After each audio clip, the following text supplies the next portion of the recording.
লাখ লাখ মানুষের শ্রদ্ধা ভালোবাসায় জিয়াউর রহমানের পাশে রাষ্ট্রীয় মর্যাদায় চিরনিদ্রায় শায়িত খালেদা জিয়া। মায়ের জন্য দোয়া ও ক্ষমা চাইলেন তারেক রহমান।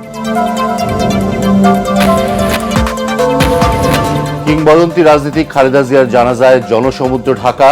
ইতিহাসে সবচেয়ে বড় জানাজায় অংশ নেন প্রধান উপদেষ্টা সহ রাজনৈতিক দলের নেতারা। বিদেশি মেহমানদের শ্রদ্ধা।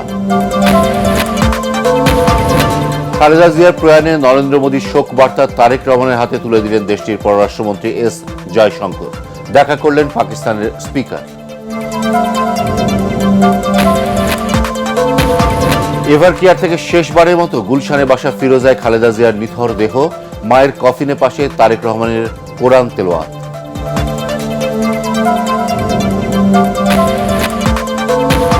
এবং শোকাহত মানুষের ভালোবাসায় সিক্ত আপসহীন নেত্রী। দেশের বিভিন্ন স্থানে খালেদা জিয়ার গায়েবানা জানাজা। চলছে 3 দিনের রাষ্ট্রীয় শোক।